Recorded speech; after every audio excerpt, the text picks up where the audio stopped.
नमस्कार दोस्तों, मैं हूं क्रांति समर्पण ट्रस्ट प्रस्तुत डिवाइन नेचुरल डाइट सिस्टम से एक सर्वव्यापी परमात्मा का एक सच्चा सेवक। दोस्तों, आज का हमारा विषय है मानव शरीर का निर्माता कौन है और मानव शरीर बना किससे है। यह आत्म साधना के राह पर हमारा महत्वपूर्ण विषय है। दोस्तों, इसलिए प्रथम हमें समझना है यह ब्रह्मांड बना कैसे है, इसका निर्माता कौन है। यह पूरे ब्रह्मांड का निर्माता है अविनाशी, अजन्मा, सर्वव्यापी आत्मा, मतलब परमात्मा। आत्मा और परमात्मा एक ही है। जो भी आपको अपनी आंखों से दिखाई दे रहा है, कानों से सुनाई दे रहा है और आप जो महसूस कर रहे हैं, यह सब तत्व है, मतलब पदार्थ है और यह नाशवंत है। इन सब में कण कण में परमात्मा है। यह सर्वव्यापी है, हर जगह सहज उपलब्ध है और 24/7 मतलब 24 घंटा और 7 दिन उपलब्ध है। और वही सर्वव्यापी, यह सारे ब्रह्मांड का निर्माता है।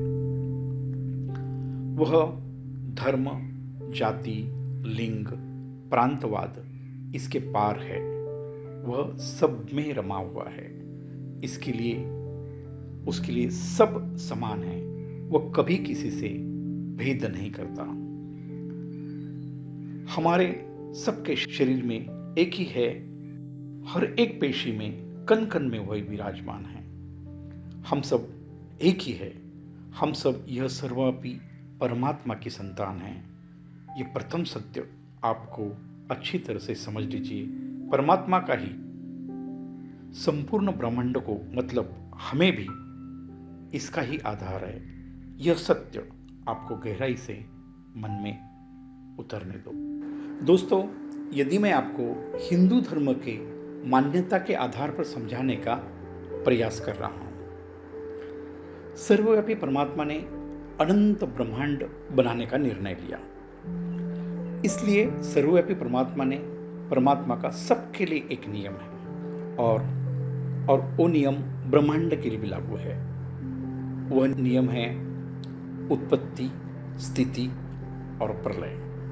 ये तीनों को हम क्रमशः समझते हैं। प्रथम होती है उत्पत्ति।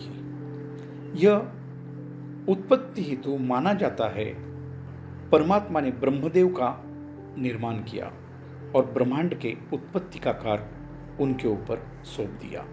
हम जो ब्रह्मांड में रह रहे हैं, ऐसे अनंत ब्रह्मांड बने हुए हैं। यह निर्माता ब्रह्मदेव है, जो ब्रह्म ने ब्रह्मांड बनाया है। और सिर्फ निर्माण करना जरूरी नहीं है, हर चीज के लिए संगोपन भी जरूरी होता है।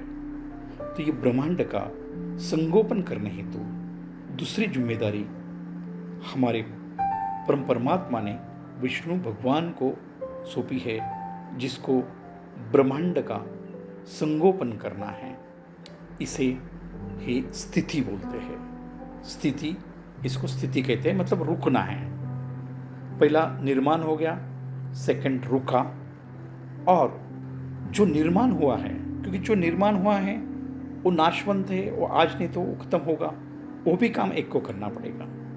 तो यह जो तीसरा काम है प्रलय, यह प्रलय का काम देव का देव महादेव पर सौंपा दिया गया। सर्वव्यापी परमात्मा ने त्रिदेवों का निर्माण किया। यह त्रिदेवों का भी आधार है। सर्वव्यापी परमात्मा का ही आधार उनको है। वह सर्वव्यापी परमात्मा के मुख्य 3 मैनेजमेंट के मेंबर है। और ये ब्रह्मांड की व्यवस्था देखने हेतु यह ब्रह्म विष्णु महेश ने अपने नीचे मैनेजमेंट बनाई है, जिसके लाखों नाम हैं, वो मैं बोलने की जरूरत नहीं है। ब्रह्मांड निर्मित का कार्य ब्रह्मदेव ने शुरू किया। ब्रह्मांड का निर्माण तत्वों के बिना होने वाला नहीं था। उसीलिए हमारे सर्वव्यापी परमात्मा ने ब्रह्मा को 5 तत्व दिए और ये ब्रह्मांड की निर्मित करने को कहा। तो दोस्तों, इस तरह से ब्रह्मदेव को ब्रह्मांड बनाने का काम दे दिया और 5 तत्व दिए। वो 5 तत्व है आकाश तत्व, वायु तत्व, अग्नि तत्व, जल तत्व और पृथ्वी तत्व। इससे ये सब बनाने के लिए कहा गया। ब्रह्मदेव ने प्रथम आकाश तत्व बनाया। आकाश तत्व का जो मतलब है वो है स्पेस। आपको दिखाई दे रहा है, इसे आकाश तत्व कहते हैं। आपको लगता है हम सब अलग अलग रहते हैं, मगर सब एक ही स्पेस में है। मैंने वही स्पेस में दीवार बनाकर मेरा घर बनाया है, और वही मेरे दोस्त ने दिल्ली में वही स्पेस के अंदर दीवार बनाकर अपना घर बना लिया है। हम सब एक ही सूत्र में रह रहे हैं। यह आश्चर्य को समझो। ब्रह्मदेव को जीव सृष्टि का निर्माण करना था। इसके लिए जरूरत थी वायु तत्व की। वायु तत्व के बिना जीव सृष्टि संभव ही नहीं थी। हमारे जीवन में सबसे महत्वपूर्ण क्या है? बिना खाना खाए हम बहुत दिन जिंदा रह सकते हैं, बिना पानी के भी कुछ दिन जिंदा रह सकते हैं, मगर बिना हवा मतलब ऑक्सीजन से हम सेकंड भी जिंदा नहीं रह सकते। इसके लिए यह तत्व भी अनिवार्य है। फिर ब्रह्मदेव ने अग्नि तत्व बनाया है। यह तत्व हमारे शरीर में जठर अग्नि के रूप में है, जिससे खाना पचता है। यह तत्व देने हेतु ब्रह्मदेव ने सूरज भगवान का निर्माण किया और सारे ब्रह्मांड को अग्नि तत्व प्रदान करने का काम किया। कल्पना करें, कुछ महीने सूर्योदय होगा ही नहीं तो संपूर्ण सृष्टि का नाश हो जाएगा। इसलिए अग्नि तत्व भी जरूरी है। बाद में ब्रह्मदेव ने निर्माण किया जल तत्व। हम सब कहते हैं जल ही जीवन है, बिना जल कुछ भी संभव नहीं है। यह सब चारों तत्वों को आधार देना है तो जरूरी है पृथ्वी तत्व, जिसकी वजह से यह जीव सृष्टि का पालन हो रहा है। सबका भोजन पृथ्वी के आधार से ही मिल रहा है। दोस्तों, ये 5 तत्व आकाश, वायु, अग्नि, जल और पृथ्वी से सुंदर ब्रह्मांड का निर्माण हुआ। यह ब्रह्मांड इतना सुंदर हो गया, प्रथम वनस्पति का निर्माण हुआ, जलाशय बन गए, फिर सूक्ष्म जीवों का निर्माण हुआ, प्राणियों का निर्माण हुआ, जलचर प्राणी पक्षी का निर्माण हुआ। एक सुंदर ब्रह्मांड जिसके ऊपर भगवान भी स्वयं मोहित हो गए। ब्रह्मदेव चकित हो गए और उनकी भी लालसा हुई कि मैं इस धरती पर रहूं, मगर उनके लिए अलग लोक था, ये इन ब्रह्मांड से नहीं थे। फिर ब्रह्मदेव ने यह कार्य पूर्ण करके सर्वव्यापी परमात्मा को समर्पित कर दिया और पूछा, यह इतना सुंदर कैसा बन गया? सर्वव्यापी परमात्मा ने ब्रह्मदेव को बताया, जब तुम निर्माण कर रहे थे, यह सभी तत्वों को मैंने ही आधार दिया और यह 5 तत्वों के कण कण में मैं हूं। यह सारे ब्रह्मांड को मेरा ही आधार है। मैं अकर्ता हूं, मगर आधार मेरा ही है। फिर ब्रह्मदेव ने कहा, हे सर्वव्यापी परमात्मा, यह एक सुंदर ब्रह्मांड आपके आशीर्वाद से बन गया है। हर निर्माण का एक उद्देश्य होता है। उसके पीछे आपका उद्देश्य क्या है? यह ब्रह्मांड का उपभोग कौन लेगा? फिर सर्वव्यापी परमात्मा ने ब्रह्मदेव को बोला, यहां एक ऐसा जीव बनाओ जिसमें जो ब्रह्मांड में तत्व है, जो 5 तत्व है, इसी तत्व से एक सूक्ष्म ब्रह्मांड बनाओ और उसके अंदर मेरा अस्तित्व रहेगा। वह रहेगा आत्मा के रूप में। वह और कोई नहीं है, वही है हम और मानव, जो कि आत्मा के रूप में परमात्मा हमारे में विराजमान है। दोस्तों, इस तरह से मानव देह का निर्माण हुआ।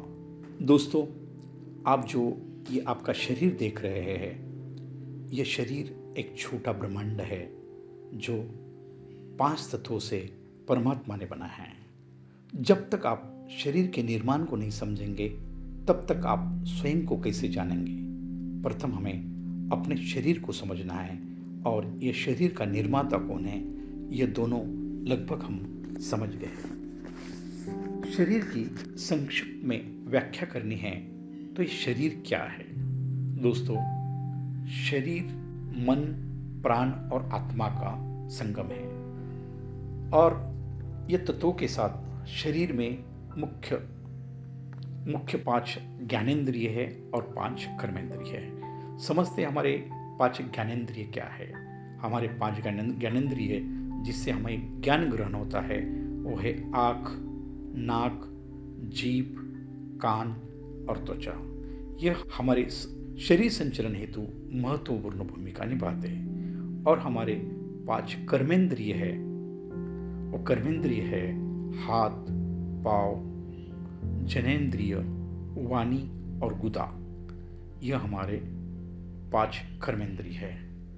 5 तत्व, 5 ज्ञानेंद्रिय, 5 कर्मेंद्रिय और बाद में बहुत सारी सिस्टम्स हमारे शरीर में हैं। जैसे कि प्रथम सिस्टम है पाचन तंत्र, डाइजेस्टिव सिस्टम। दूसरा है श्वसन तंत्र, उसको रेस्पिरेटरी सिस्टम भी कहते हैं। तीसरा है उत्सर्जन तंत्र, एक्सक्रीटरी सेंटर्स। चौथा आता है तंत्रिका तंत्र, मतलब नर्वस सिस्टम इसको कहेंगे। पांचवा है परिसंचरण तंत्र, सर्कुलेटरी सिस्टम्स। छठवा है कंकाल तंत्र, स्केलेटन सिस्टम। सातवां है अंतरस्रावी तंत्र, एंडोक्राइन सिस्टम।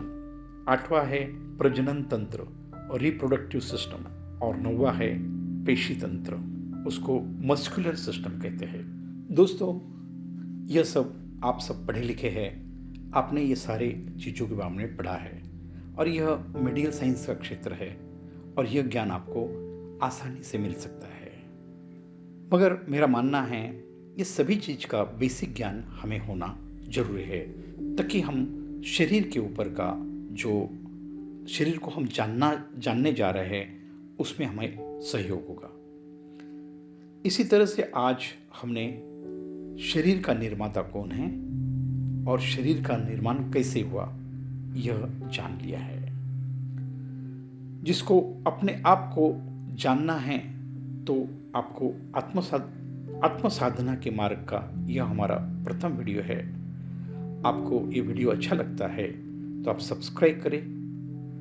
ऐसी आत्मज्ञान की बातें जानने हेतु मिलते रहे अगले वीडियो में। तब तक के लिए स्वस्थ रहे, मस्त रहे। धन्यवाद। आपका दिन शुभ हो।